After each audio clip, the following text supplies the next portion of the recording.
G'day guys, welcome to another layout. I know it's not October, I know, but I saw this cut file and I just went, I want to play with that.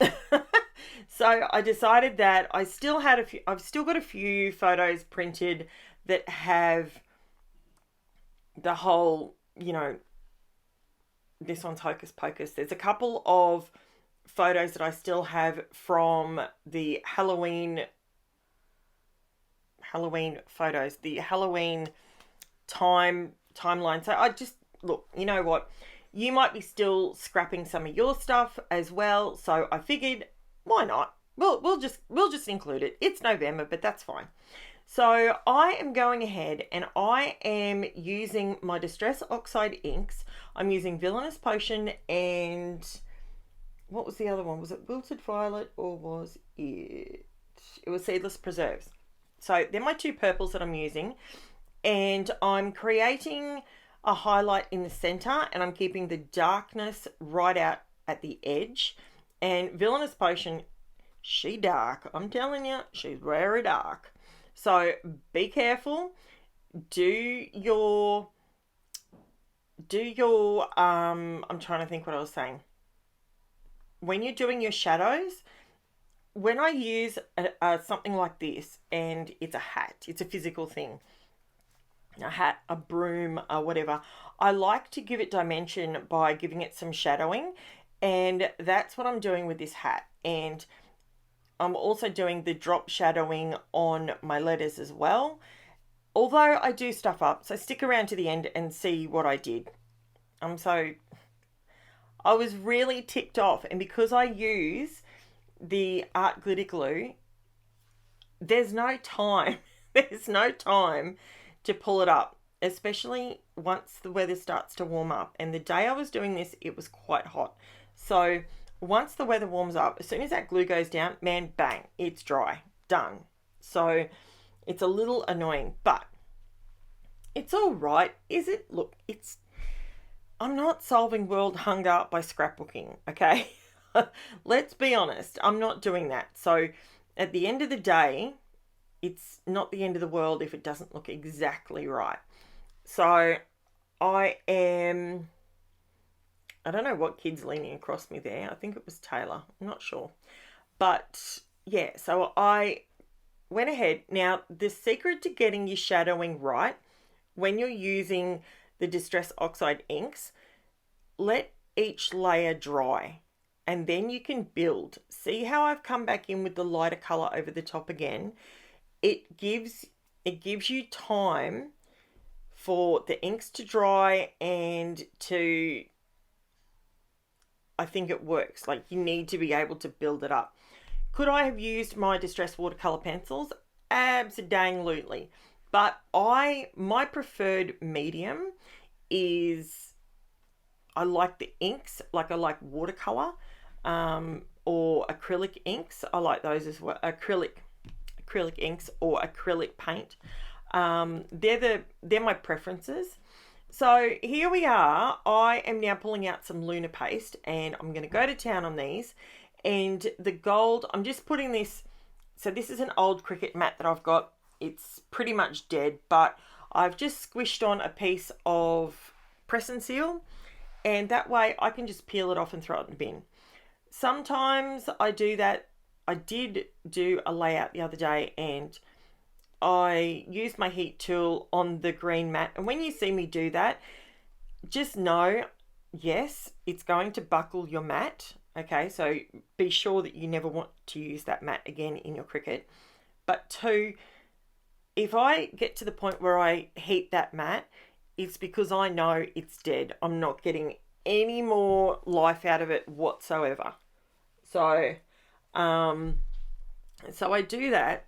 Now, I pulled out, there was a cobweb on it, on the actual hat, on the outside bit. I didn't want the cobweb because, I don't know, I just didn't want it on there. So I didn't use it.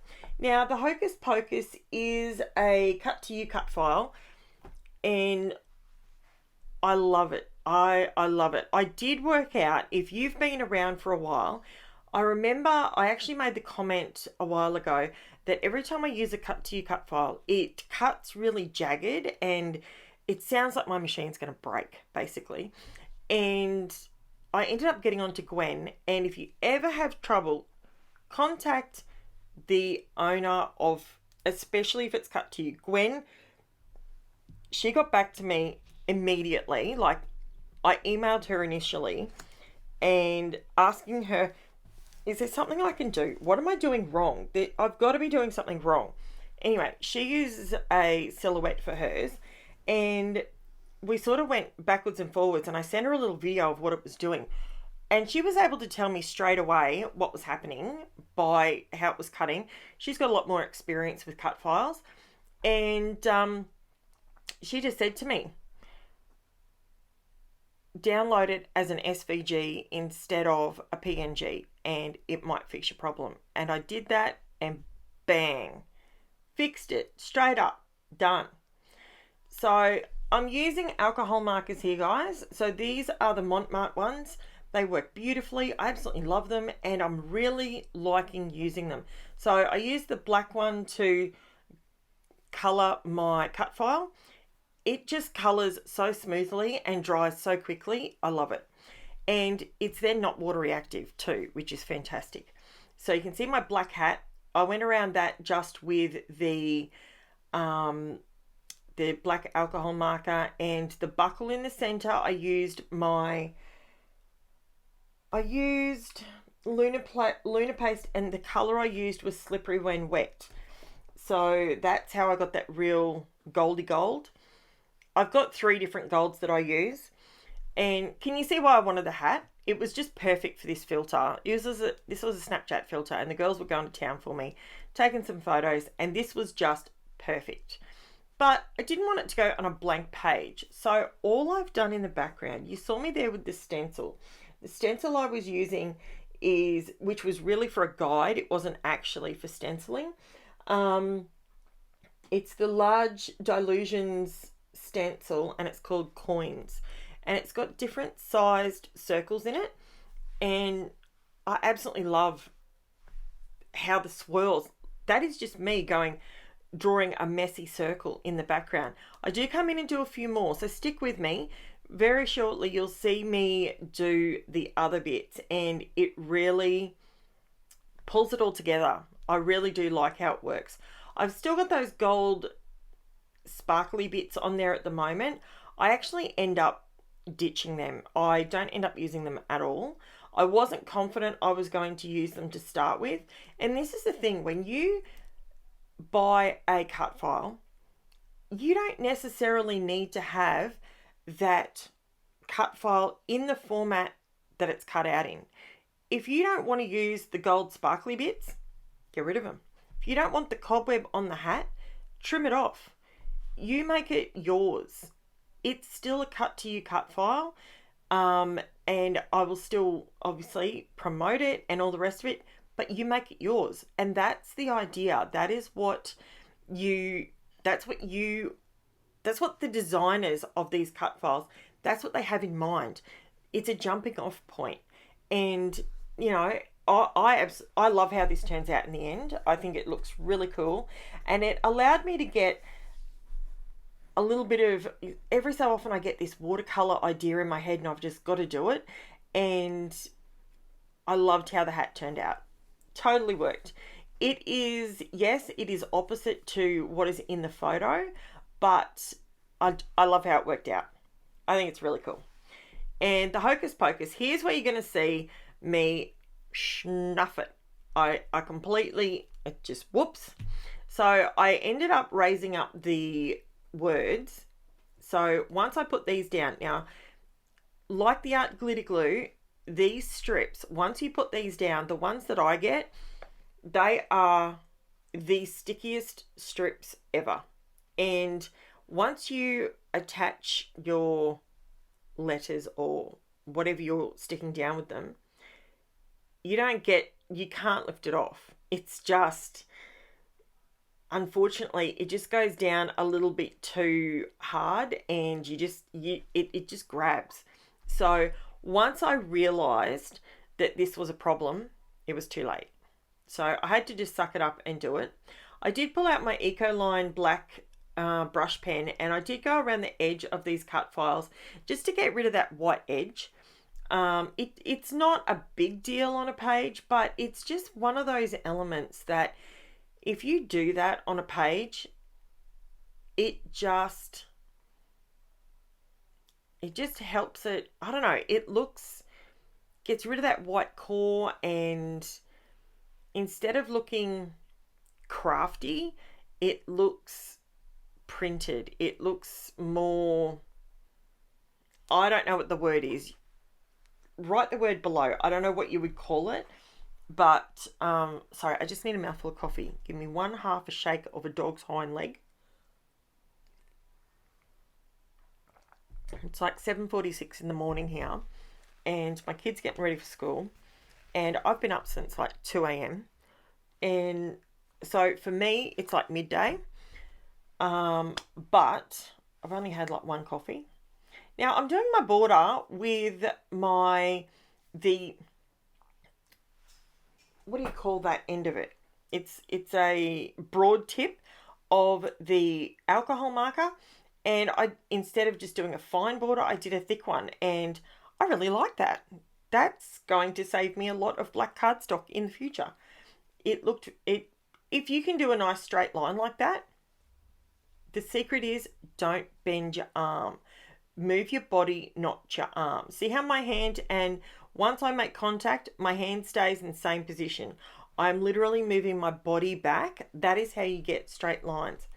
So it's not a secret. It's not anything like that, but I love it. And I did come in with the gold because whenever I do a color on a layout, I like it to come up 3 times on the layout. So I've got the black border, I've got the black on the hat, and I've got the black in the circles. So it's there 3 times, so it's balanced. Then I've got the gold on the hat. Then I did the gold on the border, but it didn't feel like there was enough of the gold. So I'm going around the outside edge. This is with my UNIBALL. This is my UNIBALL SIGNO BROARD gold pen, and it's a pigment ink, so it sits on top of the surface, doesn't soak in, and it stays nice and bold. And just going around the edge of the border with this, there's no science to it. Sometimes it's a square, sometimes it's a line, and you've got the black in the background, so it's working perfectly. And that's what I ended up doing for my border. Now, the thing is with borders, I have a real thing for them because I like my page to feel like it's all trapped within the border. I have this thing that the things on my layout, obviously it's in my head, but things are going to fall off the edge. I like to keep everything inside. That's just why I do borders. Sometimes they're just a simple pen line. Sometimes I go to town like this and do something a little bit more. You can do circles, squares, wobbly lines. You can do anything. Just go on Pinterest. Have a look at the different borders. There is so many. I like to do things, I like to keep my shapes simple because I think that in a border, a simple shape, while it doesn't have to be all uniform, it helps pop the page. So this is my layout, guys. Now I do come in, I do a couple little circles to bring the gold in a little bit more, and then it's balanced. And that is my layout, guys. So now it is time for my shameless plug. If you are joining me and you have not subscribed, I'd love to have you jump on board. It is free. I post 6 videos a week, and with those 6 videos a week, you get lots and lots of content to help you out with your scrapbooking. And if you would like to help out my channel, I do have a Buy Me a Coffee set up, and it is in the description below. Not necessary, but if you would like it, it would be amazing if you would help me out. So thank you so much. I will be back tomorrow with another layout. I did go around, see those white bits you can see around the edge? If you have a look at the photos over on Facebook, I did fix that up. So there you go. Thank you so much for watching, guys, and I'll be back tomorrow with another video. Bye for now.